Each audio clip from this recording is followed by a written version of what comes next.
Welcome to Motherhood from the Brain, a podcast guiding moms of preteen girls on how to navigate emotional challenges that are not addressed in school. We share real stories, expert advice, and brain-based methods for handling tough moments. Discover insights to create a deeper connection with your preteen and improve your motherhood journey. Let's tackle the uncharted territory of parenting together. Hosted by professional certified coach, Esther Babazi. Hello there, moms. Good morning, good evening, good afternoon, good night from wherever you're listening in from. Welcome to the 8th episode of the Motherhood and the Brain podcast, the podcast for moms who are struggling or feel stuck or frustrated as they raise their preteen daughters. This podcast its purpose is to help at least one mother out there who is in the same place I was those years ago, where I felt stuck, frustrated, and confused because I did not know how to do this whole mothering thing. Before we begin today's episode, I just want to state a brief disclaimer. The content provided in this episode is for informational purposes only and is not intended to serve as a substitute for professional advice, diagnosis, or treatment.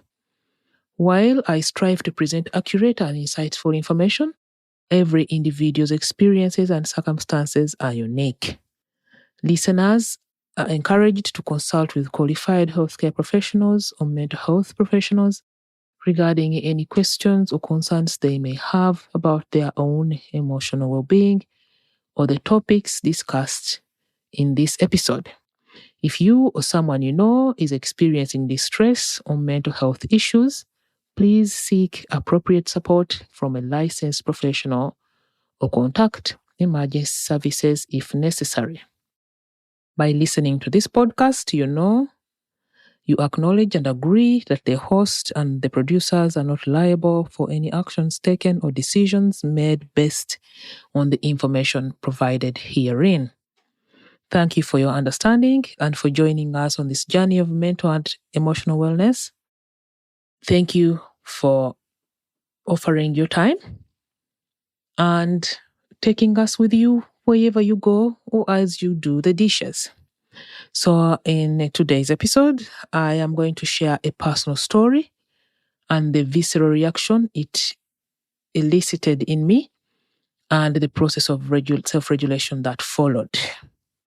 This is important because self-regulation helps us manage stress, it helps us regulate our emotions, and it helps us create a nurturing environment for our preteens. So, one day, after I had thoroughly cleaned the kitchen and wiped everything down, you know how you wake up one day and you clean everything. So I cleaned everything down, wiped everything down, and I put everything in order, and I went out to run a few errands.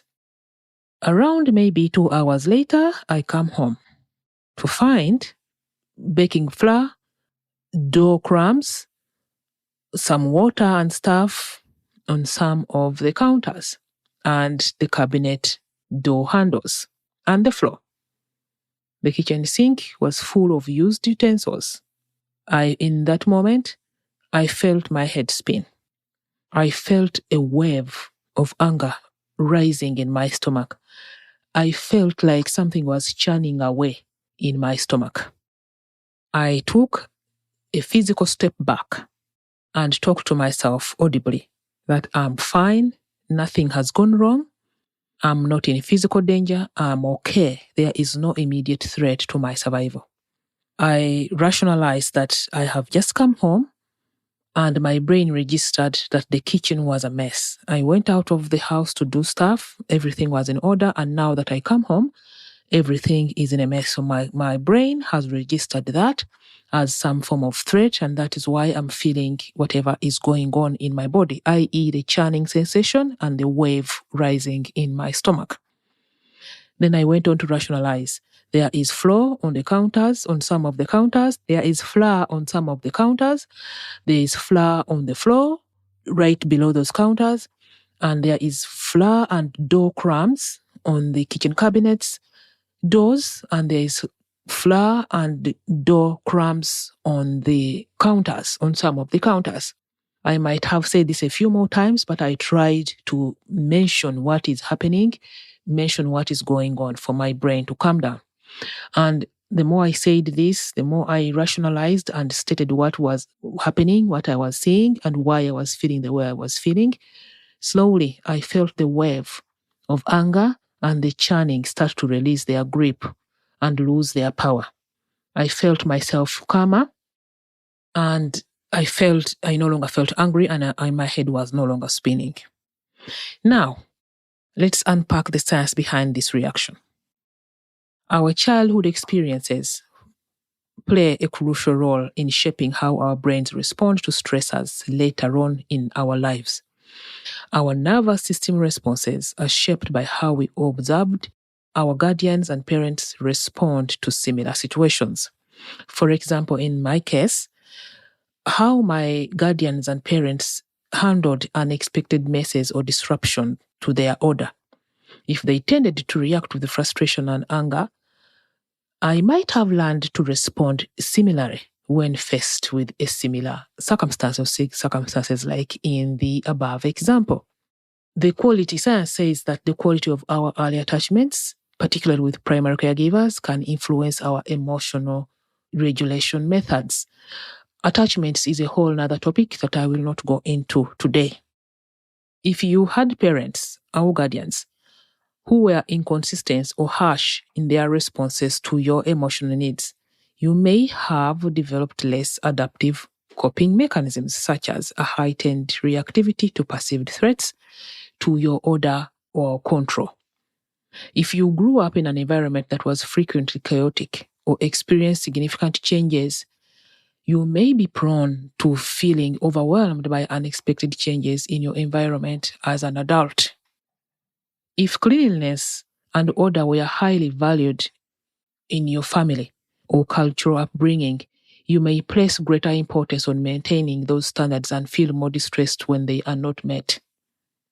So I came home expecting to see a clean kitchen as I left it, but the sight of flour, dough, used utensils in the sink violated my expectations, causing what we call a cognitive dissonance.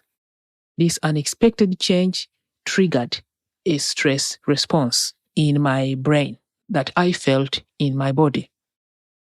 While there is no physical danger, my brain perceived the messy kitchen as a threat to my comfort and sense of order. This perception triggered the flight and fight response, leading to feelings of anger and agitation. When I talked to myself aloud, reminding myself of the lack of physical danger and calming myself down, this was a form of self-regulation that I used to calm my nervous system response. When I rationalized the situation and reminded myself that it's not a life-threatening scenario, I was able to bring down the intensity of the emotional response. And after I calmed down, I went to speak with my daughter, who was at home at the time, to find out what happened. Turns out she had been making homemade bubble tea. I don't know whether you've heard of it, but it's a thing. Some people call it bubble, some people call it boba tea. And she could not figure out how to make the bubbles firm. I understand the bubbles are supposed to be firm. They're supposed to be firm and round, but they're supposed to be soft but firm and round. And when she attempted to make them, they turned out to be soft and not firm. So when she made the tea, they just kind of melted or got mashed up in the tea. And she stormed off in frustration because she could not make what she wanted. So she abandoned everything and just left, and because she felt frustrated. Okay, of course, she did not say it like that, but from what she told me, I understood that she felt frustrated when she could not make the bubbles the way she wanted them to be. And out of frustration, she just abandoned everything and went to her room. So we had a discussion around it. I told her how I just cleaned the kitchen and how important it is to clean up after ourselves. Like, this is like the nth time we are having this discussion of cleaning up after ourselves. And she ended up cleaning and wiping everything down. No harm done. Now, before coaching and learning these tools, it would have been a totally different scenario. I would have yelled at my daughter, then beat myself up for yelling. I would have ended up feeling guilty, ashamed, and regretted everything. Because yelling can be some way, it sounds very backward thinking, but yelling can be a way of asserting control and establishing boundaries in a threatening situation. So by raising my voice, I would have hoped to deter or discourage the threat from escalating further, which does not even make sense when I say it. The kitchen was already messy. So even if I yelled at her, it would not make a difference. And what would have happened, most likely, would be the conflict would have been escalated. Yelling would have triggered a similar response in my child, leading to a cycle of escalating aggression and, of course, a communication breakdown, and unconsciously teaching her that this is the way to respond to stressful situations. I did not even know that I had it within me, that I could create my own safety. Like, before I got coached and certified, I did not know about creating our own psychological safety. I didn't even know that it was a thing. In order for us to calm our nervous system response, we need to create what they call psychological safety for ourselves. And the way I was taught to do this is to be kind to myself. That is why I was telling myself, I'm fine, I'm okay, nothing has gone wrong. I did not beat myself up when my emotional response was heightened. I tried to calm myself down by talking kindly to myself. Because when we are criticizing ourselves and beating ourselves up or down, our nervous system does not calm down. It becomes like some cycle of more heightened stress. When our nervous system is activated, it's helpful to pay attention to what is going on in our body, not just what is going on in our brain. And this is very important. Let me repeat. When you come to a situation, or when you find yourself in a situation where you feel agitated, your nervous system is triggered or activated, it is important to go out of your brain and move into your body. And what do I mean by this? You remember when I said that I felt a wave of anger rising within me and something like a churning sensation in my stomach?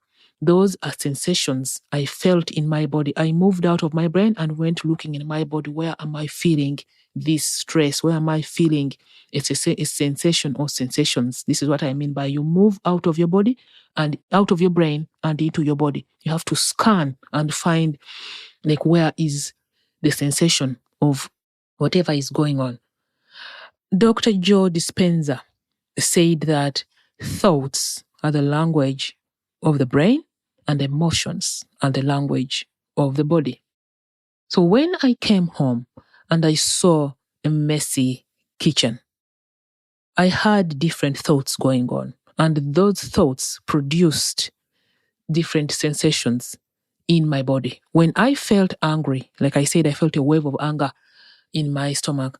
I felt the sensation of anger in my stomach. I felt the sensation of anger as a churning sensation, like something was churning away in my intestines.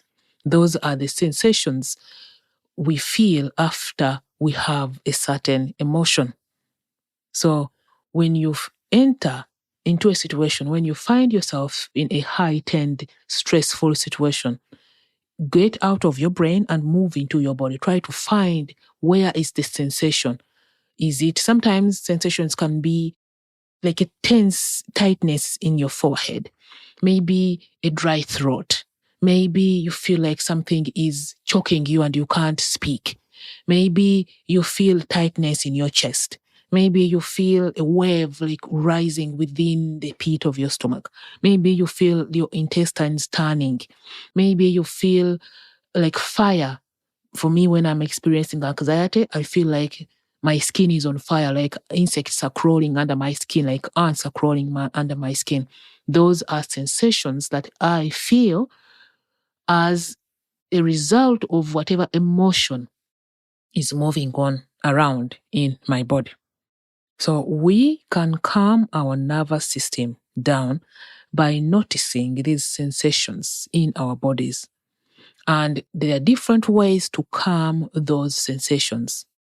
Some people do intentional movements, like walking back and forth. Some people rock back and forth. Maybe they are sitting in a chair and they are rocking back and forth. Some people do deep breathing. You take a deep breath and you feel your breath down to your belly button, and you breathe out and focus on the breathing out. And then you take another long, deep in breathing, and then you breathe out from your belly. Like you concentrate on these movements.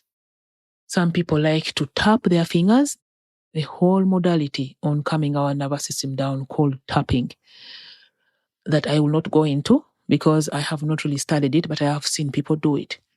Some people like to dance, like they'll make movements like they are dancing when they feel tense. Like there are different things people do to bring their nervous system down so it is not heightened over long periods of time. In this case, when I felt agitated, when my emotional response was heightened, I took a physical step back to scan my environment. I took a physical step back and I registered. I say that my brain is registering messy stuff. My brain is registering things that are lying in the sink, like there's baking flour on the floor, like there is door crumbs on the counters, there is door crumbs on the cabinet doors, and my brain is registering this as some form of threat. But I am fine. I am okay. I am doing fine. I am not physically threatened. These things are not threatening my physical existence. I am fine. Like I kept saying that to my brain. I am thinking like I'm feeling like this because I think right in the moment, a thought came up for me. I think I thought that when my child left stuff the way she did, she was being disrespectful. So I had that thought that this child is being disrespectful. I just cleaned and now look at this mess. She just walked away from the mess. This is disrespect from my society where I come from. That is being disrespectful. When you do not leave things the way you have found them, they term that as being disrespectful. So I had a sentence in my brain. I had a thought, my child is being disrespectful. And that led me to feel anger. So I felt annoyed, angry, and anger gave off the sensation of churning in my stomach and a wave rising within me. But I just want to say one thing. Even learning to calm your nervous system down does not mean that you will not experience dysregulation in the future. When your nervous system is heightened or when it is activated, some people call it dysregulation. I think you've heard of this word. It's all over social media now. It is like the rage now. People like to say how they are dysregulated, how they are like stuff. But these techniques, the ones that I mentioned above, the deep breathing, the walking back and forth, the rocking back and forth, the dancing, some people, I have a friend of mine, she said when she is heightened, her nervous system is heightened, she likes to physically tap her fingers, like one from the pinky finger, and like to physically touch them to register that she's safe, there is nothing wrong here, there is no harm here. Like she touches her fingers on both hands, from the pinky to the thumb and back, pinky to the thumb, as she rationalizes with her brain that I am okay. I am okay. Nothing has happened to me. There is no danger here. There is no threat here. So these techniques do not switch off your nervous system. No, they don't. These are techniques to help us calm our nervous system down so it is not activated all the time. Our primitive brain and our nervous system, they are the body's alarm system. I don't think we can switch that off, and that is not even the meaning of that. They are our body's alarm system. They alert us to danger, and they are supposed to keep us out of danger. The only problem is they do not know what is a threat to our lives and not.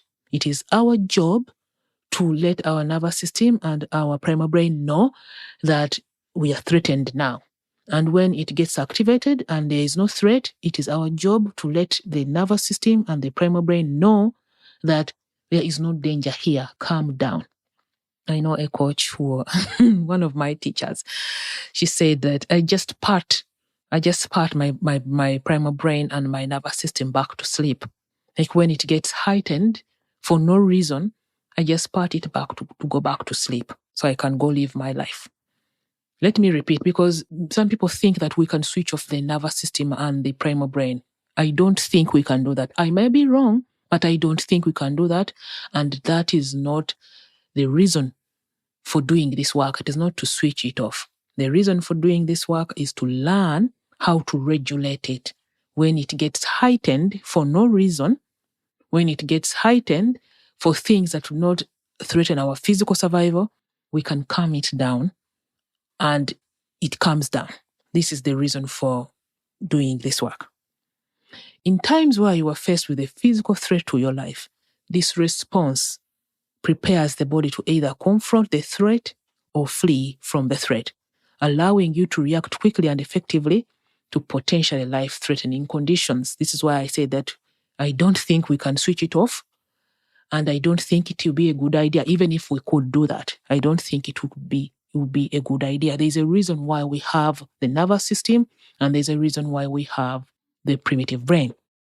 When our nervous system remains in the state of heightened alertness for longer periods of time, it can lead to chronic stress. Like there's a ton of research that backs this up.